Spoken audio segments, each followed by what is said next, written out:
We're going to be discussing peace in the midst of war tonight, and Seth is going to be sharing with us. But to begin our evening, Neil DeAtley, and I'm sorry for mispronouncing your name, is going to begin with a spiritual practice.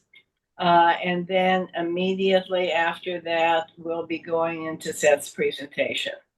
So, Neil, thank you for sharing tonight. Thank you, Karen. Hello to everyone. It's a pleasure to be with you all this afternoon, this evening. My name is Neil DeAtley, and I am from West Union, Ohio. And for our devotion tonight, I want to share with you a grounding practice as we consider the theme, a peace in the midst of war. And in order to center our time together, I'm going to begin with a quote from a wonderful book by a theologian named Cole Arthur Riley. And in this work, she writes, "This here flesh." And in this book, she is considering the theme of place, as God is a God of place. I will also be sharing this afternoon and this evening a brief scripture from the book of Genesis. So I invite you all now to relax in the love of God and to find a position that is comfortable for prayer and spiritual practice. From Cole Arthur Riley, she says, "Isn't it something that in the book of Genesis, God makes a home for things before God makes the thing itself? Not the fish first, but the sea. Not the bird first, but the sky. Not the human first, but a garden. I like to think of God hunched over in that garden, fingernails hugging the brown soil, mighty hands cradling mud like it's the last flame in a windstorm. A God who says, 'Not out of my own womb, but out of this here dust, I will make you.' Place has always been the thing that made us. We cannot escape being formed by it." And from the book of Genesis, "And the Lord blessed the land, and they were blessed upon the mountains and upon the high places, and did flourish. And the Lord called his people Zion, because they were of one heart and of one mind, and dwelt in righteousness, and there were no poor among them." Reflecting on tonight's quote and our scripture, we are reminded that God truly is the God of place. We are grateful for our own places, safe places of quiet rest, places of love and hopefulness, places to lay our heads and simply be ourselves. We are grateful for the places that have formed us, the places of freedom to learn and grow. But tonight, let us also consider and remember those who are displaced. I'm thinking of the mothers and the fathers who are seeking a future of hope for themselves and for their children, whose place has been taken by war, famine, and disease. What about those people? Is God not a God of place for them? We hold this tension, remembering that in our own lives, we can experience our own displacements too. We think of the places that formed us that we can no longer go to due to sickness, disease, distance, death, life circumstances, the places that once felt like our own and now exist only in a memory. We acknowledge that reflections on place are indeed nuanced, yet still we affirm that God is the God of place. We are now going to journey together in a grounding practice. When anxiety or despair would rob us of the comfort and stability of place, I invite you to create and imagine a place that is entirely your own. This could be your favorite room in your house, This could be a place from your childhood. This could be a place you've never been before, but you've always wanted to go to. This could also be a place of your dreams, perhaps from your favorite story. There are no limitations. Imagine yourself in that place, embodied there. And as you hold this place in your mind, let us ground ourselves by moving through our senses.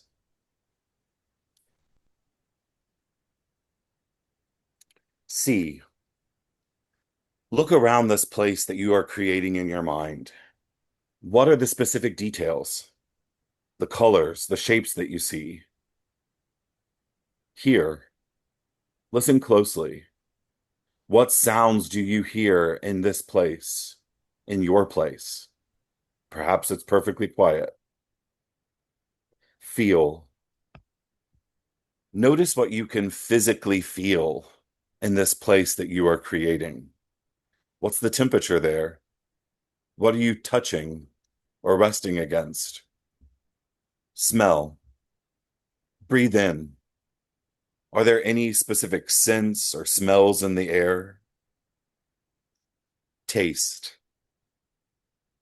Notice if there is a lingering taste or a feeling of deep comfort that you associate with this place. Take a moment to rest there.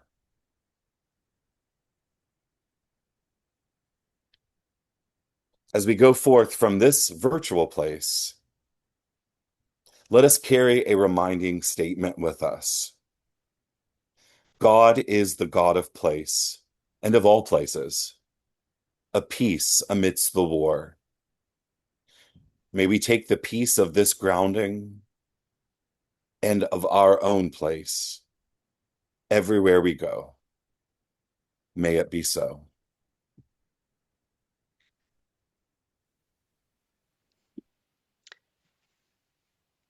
Thank you, Neil. That was beautiful. I really, really appreciate that. I am going to be sharing about my time as a chaplain in the military. I served as a U.S. Navy chaplain and was assigned to a Marine Corps infantry battalion, and with them went to Afghanistan. So this picture here, that's me at a place called Kajaki, in just outside it, or it's in Helmand Province. I've got a picture of me when I graduated from chaplain school, shaking hands with the admiral. That same day, right after that picture was taken, I received a phone call from President Veazey, which was really touching that he thought to call and congratulate me on graduating from chaplain school. Picture in the middle there is my wife Jennifer, and we were at a Marine Corps ball, which, if you know anything about the Marines, that's bigger than Christmas. And then the last picture, that's my youngest Danny. I'm holding Danny, and near the end of my time with the Marines after I had returned home. Here's a picture taken at Bridgeport in California in the mountains, where we were training at high elevation to prepare for our deployment. That's me, if you can't tell. Hard to see with the camouflage, with all those Marines and sailors there at that service held up in the mountains. Here's a picture of me when I came home from Afghanistan with my family. A very happy day. So chaplains are officers and ministers, and that ministerial side, you get an endorsement from your church or your tradition that tells the Department of Defense that you are qualified and endorsed to serve in that role. So when I went to the temple in Independence to ask for an endorsement at that interview, I was asked, as a church that promotes peace, what business do we have endorsing a military chaplain? Don't think the question was flippant or dismissive. It's something that I wrestled with in that moment and continued to wrestle with throughout my time as a chaplain. And I want to explore that question today.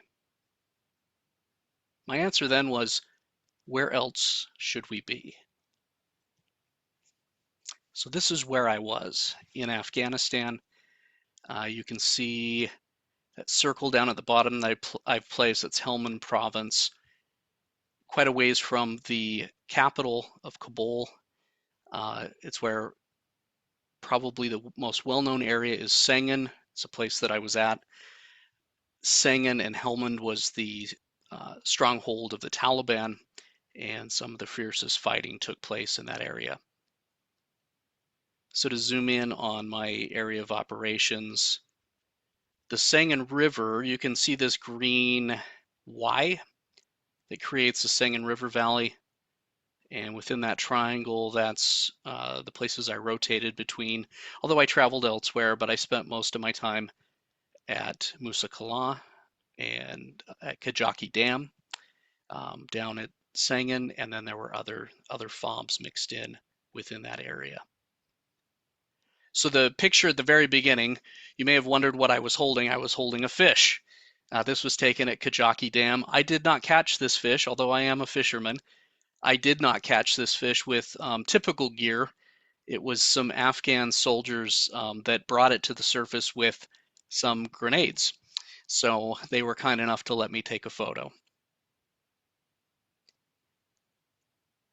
So you've seen the pictures. I want to dive in a little deeper. I want to look at some historical thought and then explore things theologically, and then look at some stories from my experience that help build upon that.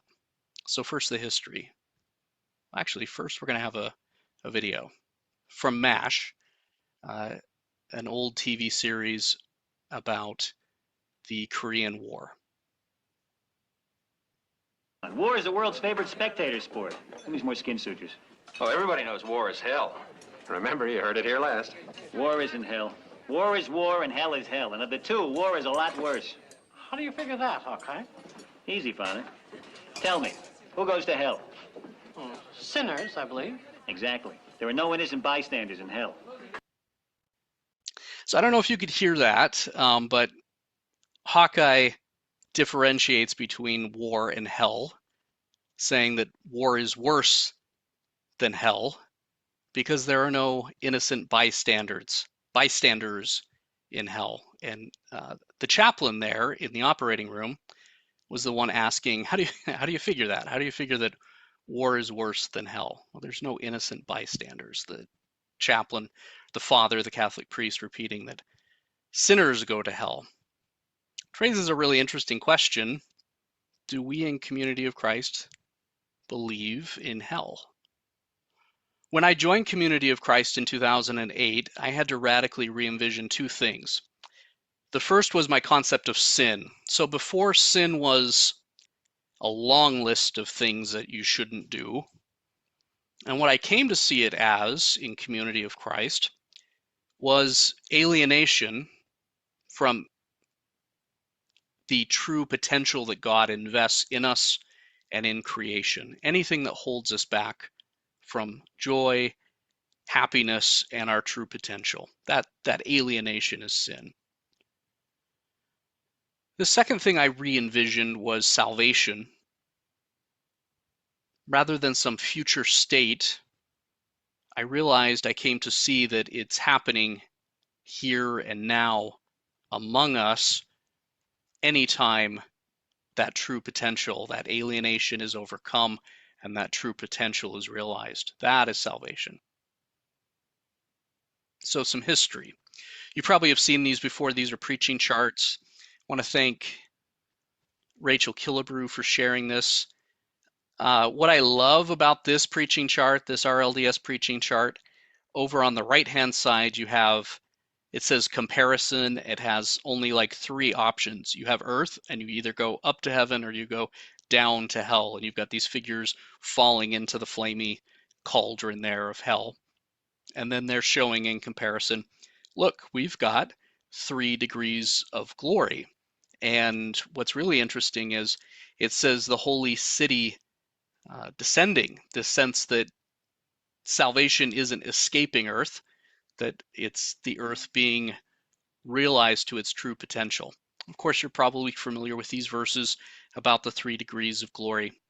and this concept that almost everyone, if not, we have a few outliers here, but almost everyone receives a degree of glory.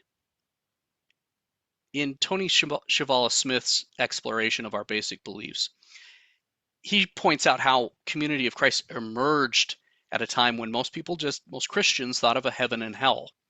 But Joseph Smith, and I'm looking within these brackets, imagined that salvation was both a temporal and an eternal reality. It embraced the individual, the community, and the earth itself. Importantly, it had universalistic elements, that very few people are finally denied redemption. But as Tony points out, this vision wasn't without its problems, as it became a commodity solely managed by the right church. Only those in the right church made it to this highest degree. So today, while we lost some of that rigidness, what I love is that within Community of Christ, we don't have a concept of hell in the same way. Hell just doesn't even come up in the conversation. Salvation is universal and shared, not just in the next life, but in this life. And so this last paragraph, indeed, the church cannot fix all the world's problems, but to preach salvation without working to alter whatever deforms life, racism, sexism, nationalism, poverty, exploitation, violence, and ecocide, is to become complicit in evil. So again, to go back to the question, what business do we have endorsing a military chaplain? Where else should we be? Because it's in war that we see the ultimate example of unnecessary suffering, of bystanders, innocent bystanders being impacted by something that shouldn't be. And we ought to be there lifting up a voice of peace. Promoting peace in the midst of war is salvific. In the video, you notice that the chaplain's there in the operating room. That actually is the chaplain's battle station. That's where the chaplain is supposed to be. Chaplain Mulhaney is wearing a purple stole that's used for reconciliation during moments of penance, as well as what was formerly called the last rites. So he is there, the chaplain is there for those needing blessings of healing and potentially those in their final moments. It's where I found myself more than once, and I wanted to tell you a story. At Musa Kala, you'll remember that Y river valley in the top left-hand corner was Musa Kala. It's the name of the house of Moses. This picture here was taken while my battalion was there in Musa Kala. You can see it's pretty arid, incredibly arid. It's the beginning of the river system there. We had often casualties that came in, not necessarily our own Marines and sailors, but more often it was Afghan National Army and the police, as well as civilians that were injured in war, were brought in. I would stand outside of the aid station as these casualties were brought in. Sometimes they were ambulatory, sometimes they had to be carried.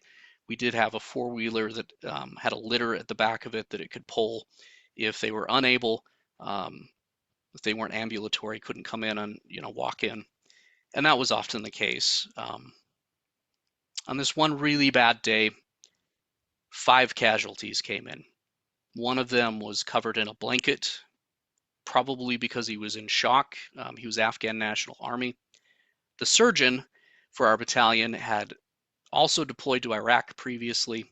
When he saw the blanket, he began screaming because of past experiences where IEDs would be wrapped up, explosives would be wrapped up inside of the blanket with the casualty. So he was understandably upset and cautious. I tried to de-escalate that, which is difficult when you don't speak the language of the people coming in. But we de-escalated. I helped de-escalate that, and what little Darcy or Pashto I was able to speak, I said to to the Afghan soldiers. Salam, salam. Sorry, salam alaikum. My anxiety gets up when I tell this story. Salam alaikum. Be at peace. Of those 5 casualties, 3 survived. After things settled down, I walked among the sailors who were the corpsmen, the medics, and checked in and asked them how they were doing. Many of them didn't want to talk in that moment. That's okay. I took a mental note to talk to them later. Out of the corner of my eye, I watched the surgeon as he slowly smoked 5 cigarettes. And I was reminded of the story of Peter denying Christ 3 times and the cock crowing 3 times. Well, we had 5 casualties, and here were 5 very slow cigarettes that he smoked. Now, the habit itself is not a good idea, is not healthy.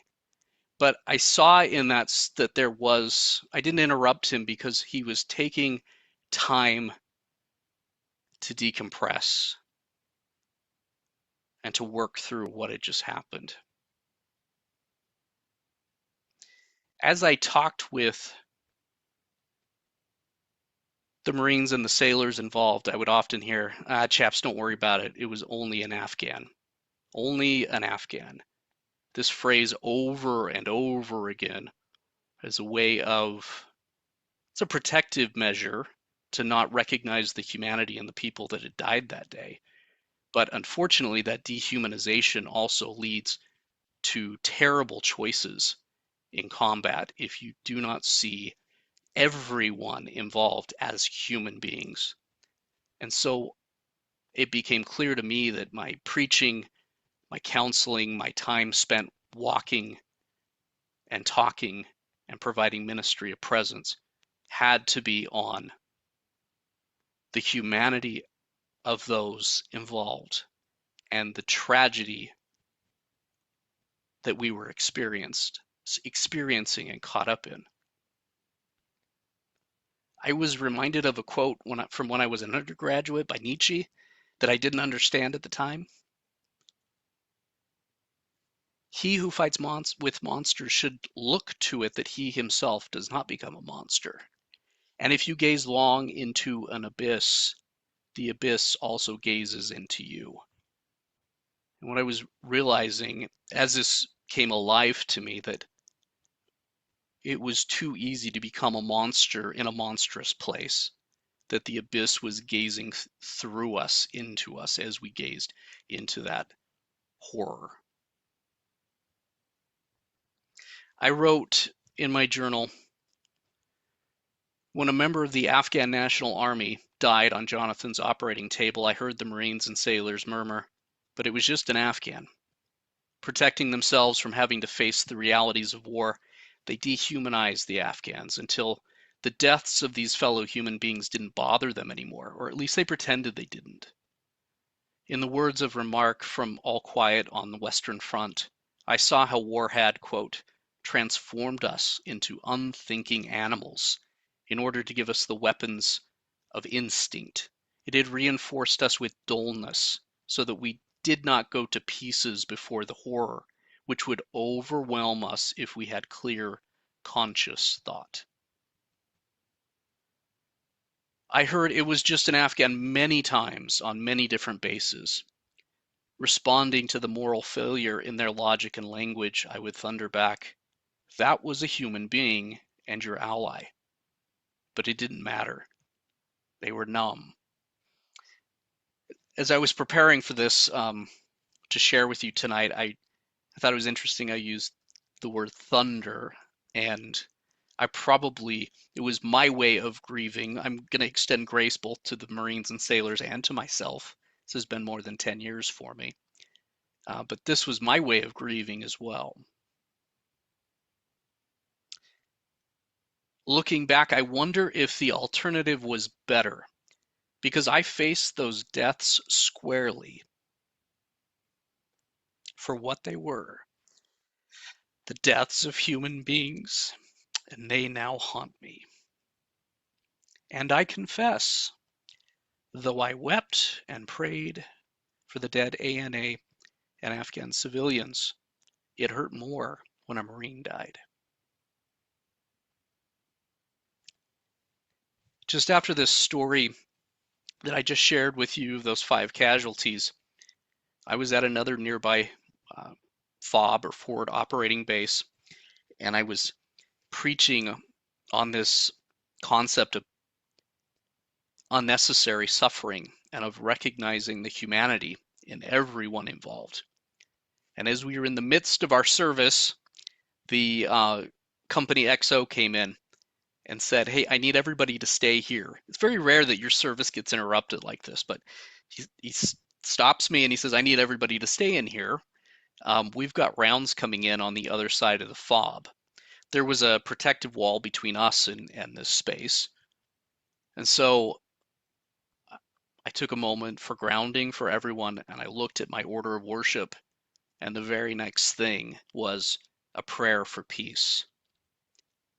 And it was a prayer for peace for, I think, Costa Rica. It wasn't for Afghanistan. I was using the prayer for peace that was being read at the temple that day in Independence. And I thought of this prayers being echoed all over the world. But here in this place, as these rounds are coming in, it brought power to the entire experience of the prayer for peace in a way that I had not seen it before, to see the urgency and need for salvation right here and right now where we were at. In that service, at the end, this was our prayer of confession. I said, "We confess to each other and to you, our Creator, that we fall short of being what we have been created to be, what we have committed ourselves to be as disciples of the kingdom." And then in unison, hear us, forgive us, renew our resolve to build the kingdom of peace.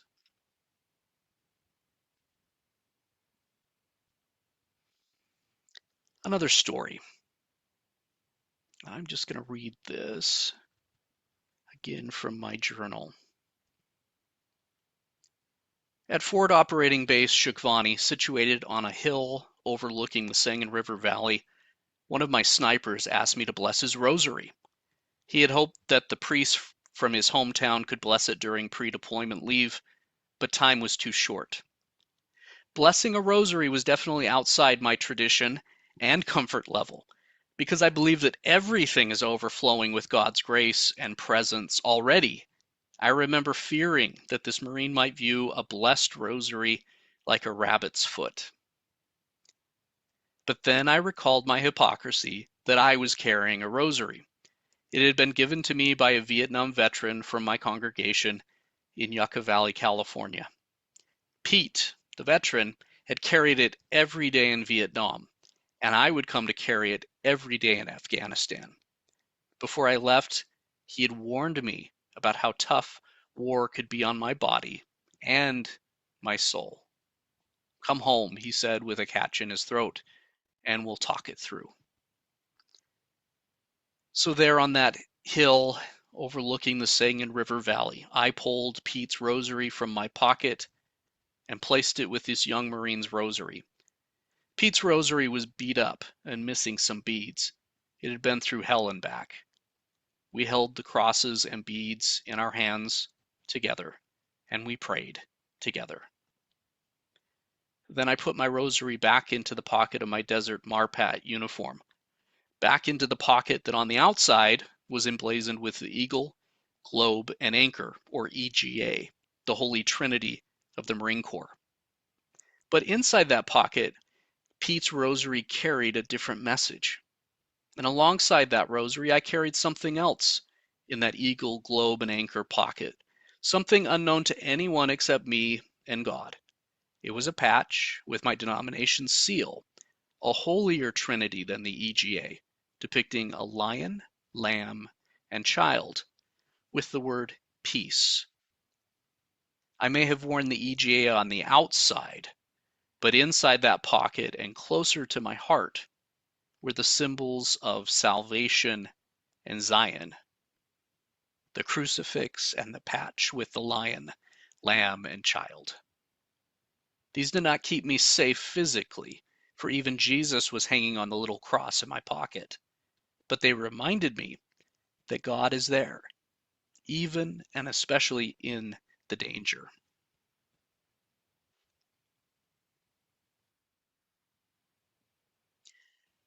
The only time the rosary and the patch with Isaiah's vision were not in the pocket over my heart was when I went outside the wire. The combat uniform we wore outside the wire had pockets on the sleeves because breast pockets and a flak vest do not go well together. Each time I would go outside the wire, part of my battle rattle routine was to transition the patch and the rosary over to my shoulder pocket, thinking of Peter and Christ and a vision of peace in the midst of war. On my first convoy from Shukvani to Fob Nole via Sabit Kadam, we were driving down the main road in Sangin. The Marines called the vehicles in the convoy Vicks. As we rolled down the hill into the green village below, I had been enjoying views of mud brick homes, shops with exotic wares, and the bustle of people and animals. The scene almost looked biblical, except for the locals using cell phones, some of them riding on motorcycles, and some holding AK-47s. Before this convoy, I had attended several intel briefs which detailed all the improvised explosive devices, or IEDs, on this route. Not only that, but the Sangin River Valley was in the heart of Helmand, the only Taliban stronghold among all of Afghanistan's provinces. So as much as I was enjoying this tour of a distant land, I was also well aware of that I was wearing a blast diaper to protect my manhood, and was well aware that we were riding in a hulking mine-proof vehicle. Before I had left, unable to sleep that night, I had typed a letter to my wife and kids and saved it on the desktop of my laptop computer back at my chapel at Fob Shukvani. It was the kind of letter I hoped they were never given. Looking through the bulletproof glass window in the Vic, I could see the Afghan men calling in our position on cell phones. The Marines began to curse, and the gunner in the turret began scanning his 5s and 25s. As the villagers disappeared, rocks began pelting us. Then all of a sudden, the barrage of rocks stopped. As we passed a mud wall, to our utter amazement, a kid jumped onto our vehicle. He grabbed a box loaded on the roof and then jumped off. He was lucky that he wasn't shot by the gunner, who yelled down to us, and excuse my language, but this is what he said: "That damn spider monkey just stole our ship paper." I strained to look through the bulletproof glass to see where the child had gone, but he had disappeared as quickly as he had appeared. As I was still scanning outside, all of a sudden the window shuttered and deformed in front of me. With a pop, where that clear glass had been, an opaque and concave cloud in the glass instantly appeared, but 2 or 3 inches from my face. I literally froze, staring at that pock in the bulletproof glass where a bullet had hit, reminding me that I was dust, and unto dust someone had wanted me to return. And to this day, popping sounds haunt me.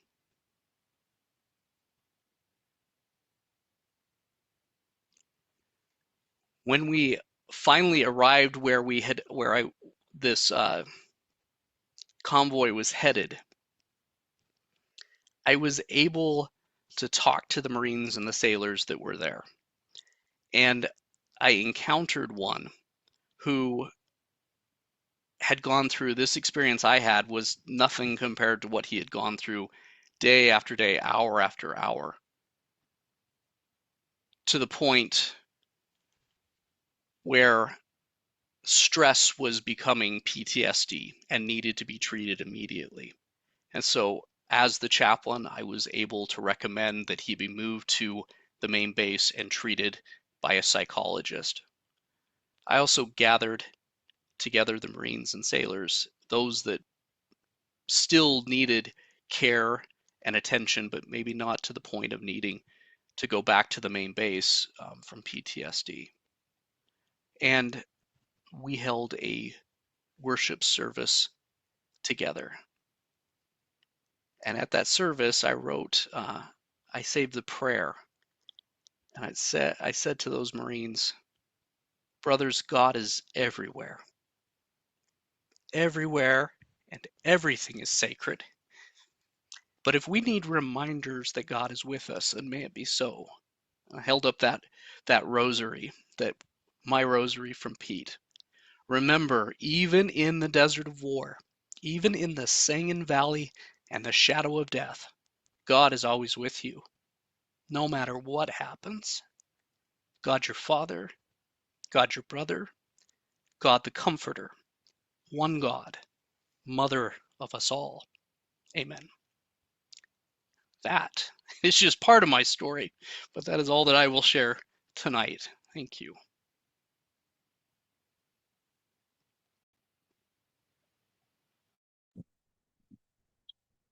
Wow. Thank you so much, Roger, for sharing not only your story, but your vulnerability and the reminder that we are all part of God's creation. We may want to take a few moments to just absorb what we have just heard. But also, I'd like you to look at some questions that we'll be able to discuss the next few minutes. Over your lifetime, have your views of war changed? And if so, why? And if peace is more than the absence of war, what does peace mean to you? And do you believe humans are actually capable of creating a true peaceable kingdom? In addition to sharing your thoughts on these discussion questions, I'm sure that Seth would be willing to answer any questions you might have of him. So let's just take a moment and dwell on the message that Seth has just shared with us. And then you can answer any or all of these questions. It doesn't have to be in order. If one of the questions resonates with you more deeply, and again, also if Seth is willing, if you have any questions of him.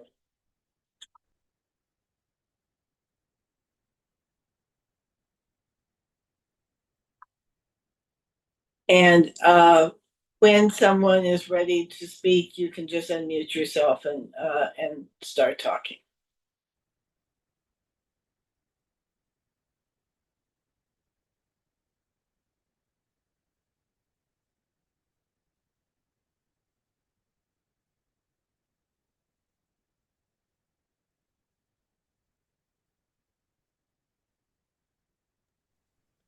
Seth, when you were telling the story of the 5 cigarettes, you said that seeing the surgeon smoking called to mind the story of Peter denying Jesus.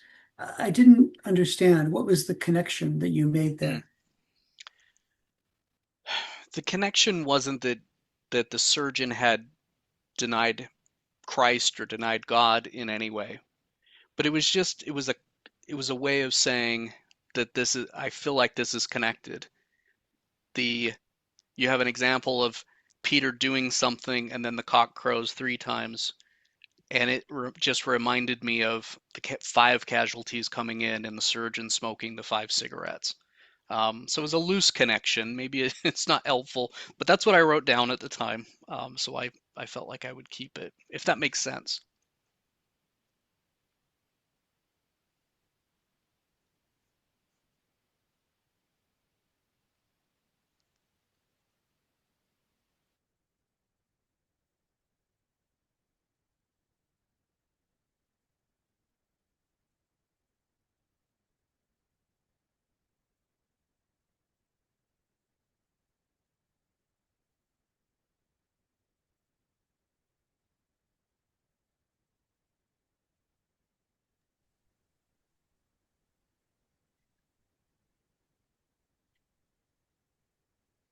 Seth, other than being present at the time of death or dying, what would you consider your most challenging activity while you were chaplain? I could perceive death, being present at death would be very challenging, but maybe that wasn't the case for you. Hmm. I thought that's a great question. I thought that because I was a non-combatant, that I almost had like this Teflon coating where combat wouldn't impact me in the same way. The biggest challenge for me was to be present in those moments of horror and they're impacting me as intensely as everyone else, but to not get so caught up in it that I can also offer ministry and support. And then being able to take time for self-care and to make sure I had a chance to process that. That's incredibly difficult. And I didn't always accomplish that self-care. I didn't always, to the point where I was able to move beyond these things. But as as my counselor, my VA counselor, would remind me, of course they impacted you, and that's okay. But having to be that visible reminder of God's presence at all times in the midst of horror, uh, and finding the balance to take care of yourself at the same time is very, very difficult. In fact, it's Well, I, too I, much. I suspected that the effort in trying to get Americans to view Afghans as human would be a large challenge also. Oh, absolutely. Absolutely. It, and sometimes that awareness happens 10 years later, 20 years later. So later I went and worked at the VA among Vietnam veterans who were still working through that. Yeah, it is a near impossible proposition, right? To share these are human beings and also this is the task before you. Oh, and somehow don't lose your humanity. And if you're Christian, try to be a good Christian. It's an impossible proposition. And it's why people end up with PTSD. It's a moral injury, right? It comes down to it. It's an injury of your soul, of your morality.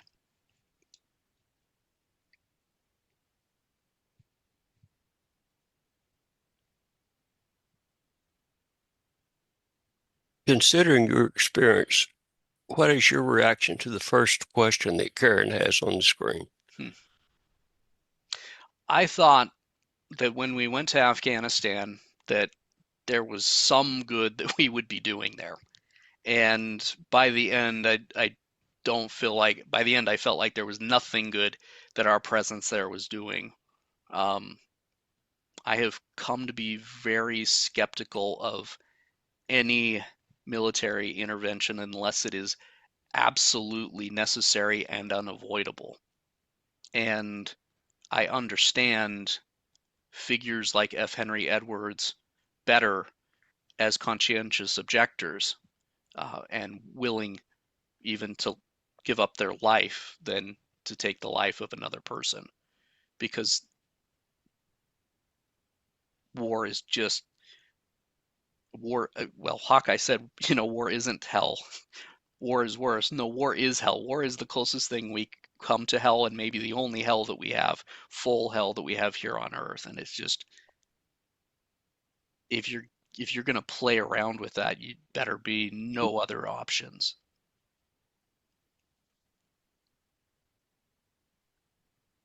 Seth, I really appreciated your showing that clip from MASH. Did the audio come through? Yes, it did. Okay, good. I wasn't sure. Okay. Great.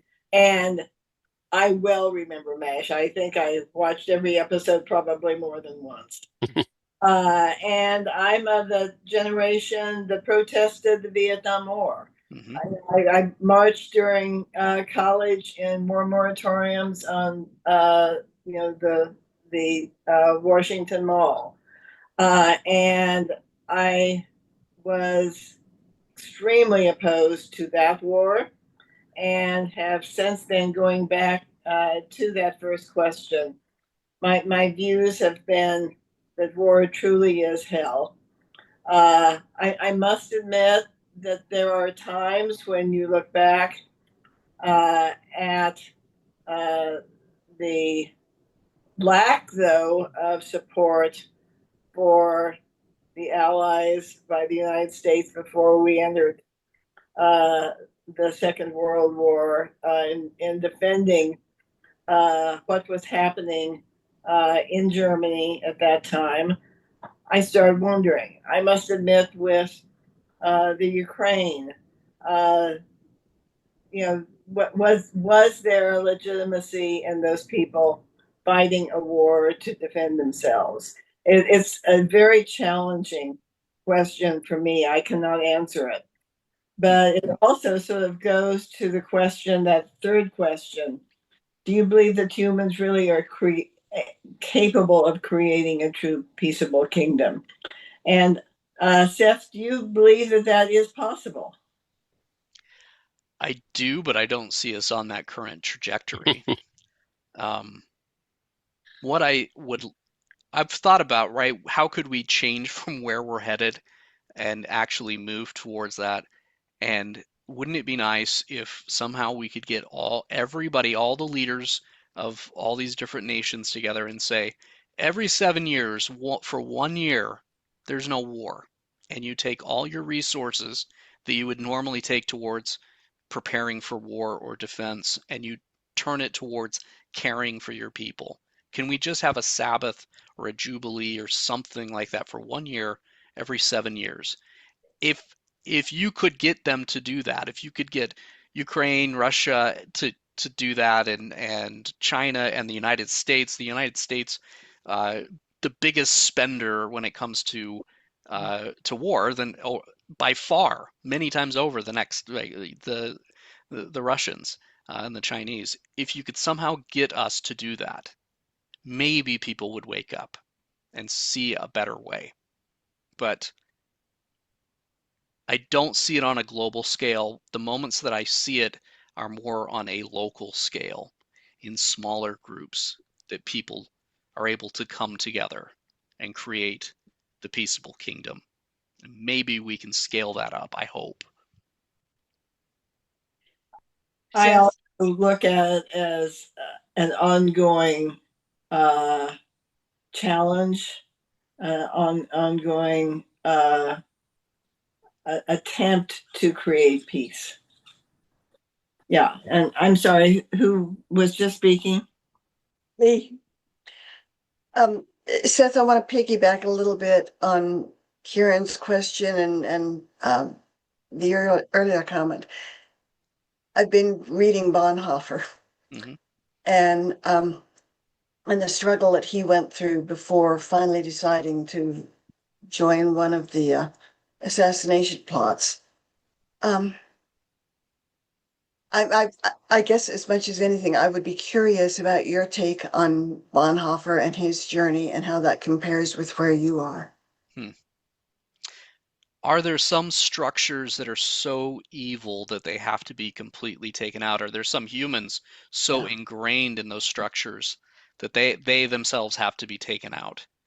Um, there was a sniper on the Taliban side who had killed several Marines in my battalion the year before I joined with them, and then while we were deployed, he was shooting at us, shooting at me and those that I loved and cared for.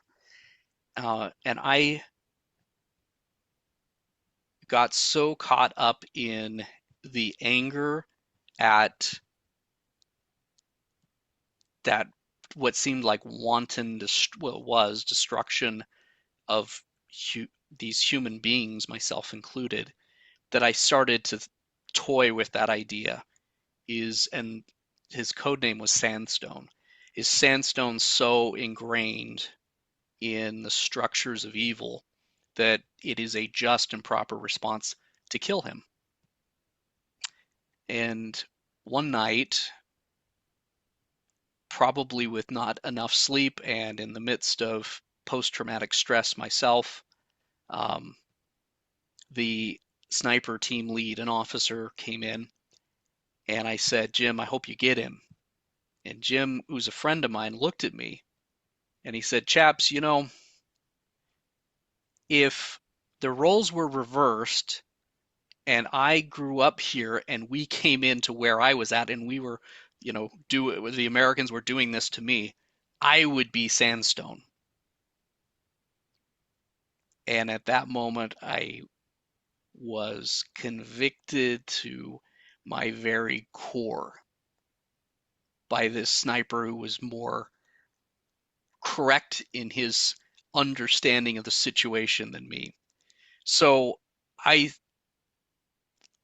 think I don't, you know, fault. This is a terrible situation to be in. War is, it isn't like you have bad apples impacting other apples. The whole barrel is bad. I forget the name of the sociologist that coined that term, but it's a bad barrel. It makes everything bad. Everyone skews their morality. And my morality was definitely skewed as I toyed with that Bonhoeffer theology. If I had been facing Hitler, would I have gone the same direction as Bonhoeffer? Most likely. But Jim reminded me we weren't there yet. Thank you. Seth, are you familiar with Veterans for Peace? I am, yeah. That's an organization that's been helpful to me to come with terms with my time in Vietnam.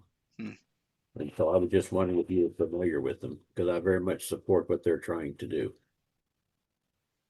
Yeah, I am, and I appreciate you lifting that up. It's not ironic to me that veterans are some of the strongest proponents of peace, nor that when we look at our church's history, it was, you know, Charles Neff and others that were leading figures in focusing our message on peace in the 1960s and beyond.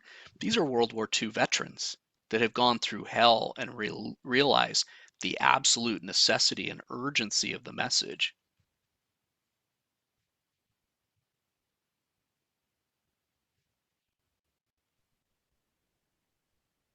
Seth, first of all, I'm much younger than you, Charlie, and I'm older than Seth, but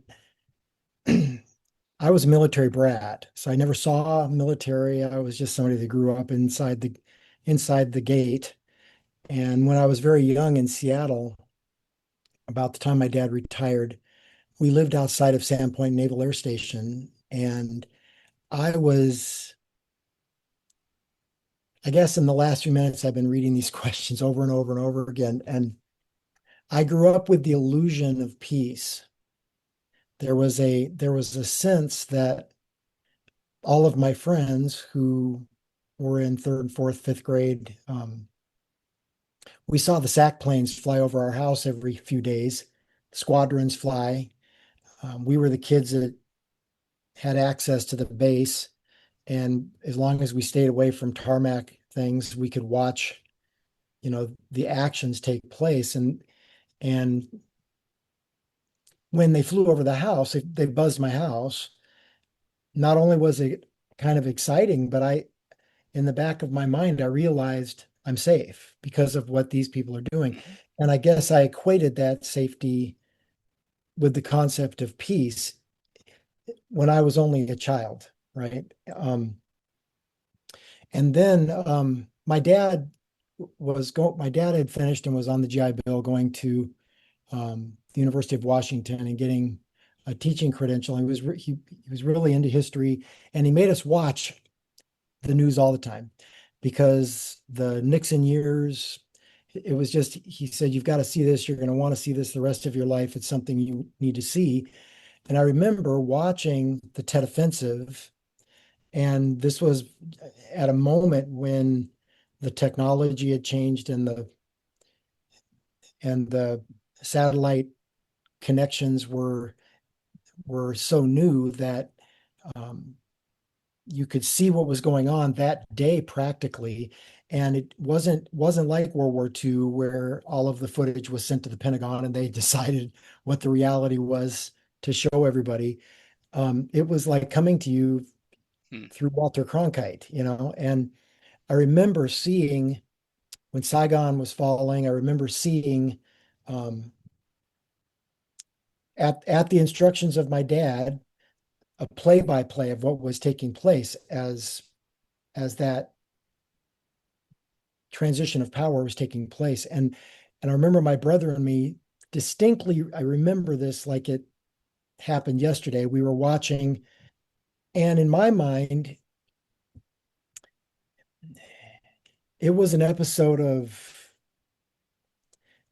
it was some movie. It was a movie like the John Wayne movies and so forth. And I was still living in that illusion of strength and power, freedom, peace.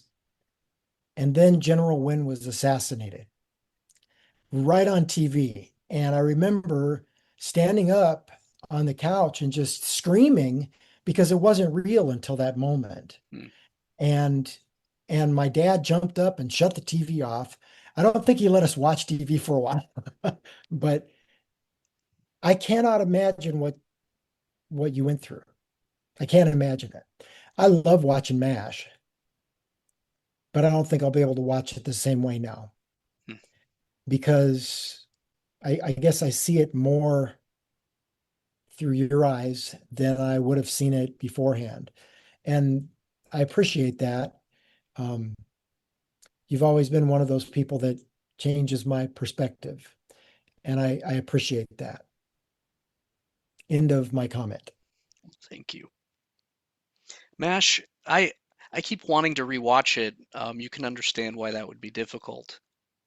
But some of the best philosophical and theological ideas about war have come out of MASH, to include that clip that I shared with you, but probably more basically, the two rules. Rule number 1, young men die in war. And rule number 2, doctors, and I would add chaplains, can do nothing about rule number 1. So for the caregivers, the surgeons and chaplains and psychologists and medics who were there, having that kind of, that understanding that we will do our best, but you can't, there are some things you cannot fix. And allowing yourself, forgive isn't the right word, but to let go as much as you can of the times that things did not go the way that you wanted them to. If ever there was a case, though, where we need salvation, where we need to be proclaiming peace, that's it. And, my love and support to our military chaplains who do that. I would throw in that when people ask me what I think the best TV show ever, it's MASH. I think it was a moral compass. It was philosophical, it was theological. It had so much depth of meaning in so many different ways. And it's still on, and I watch it fairly frequently. And it never grows old. And you realize the silliness was there to try to protect their sanity. Yep. And I skipped over a part of what I wrote, and it was about silliness. Like, I realized at a certain point, we just needed to watch a movie and laugh and drink. We couldn't get real beer, but we drank fake beer, right? Like, we just needed a chance to vent and relax in the midst of all of that. And there were some incredibly funny times in war, and boring times, right? So yeah, you're right. MASH is timeless. It absolutely is, because it captures. Well, thank you for that. That was a tiny bit of of a whole volume of insights and things that we can always go back and refer to, and it will help us have meaning to others. Well, thank you. And Seth, I really appreciate your talking about the unusual pressure on doctors and chaplains. I must admit, I'd never really looked at it that way. And I'd always looked at you being support people, but you're at the core and taking perhaps the greatest emotional toll. Thank you. Cole commented, and I know we're out of time, but I just wanted to comment to Cole or reply. Cole said, I know many individuals who witnessed the horrors of the Holocaust. It left a taste with them that if God is real, how could he let this happen? Did you have a similar experience?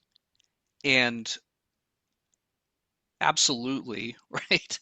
How do you go through that experience and not question, like, why would God allow this to happen? Explanations, we call those theodicies, trying to explain the problem of evil if God is good and just. I will say this, Cole, the Jesus I brought back from Afghanistan is very different than the Jesus I took. Much more down to earth, and for a while it was hard for me to pray, even to a down to earth Jesus.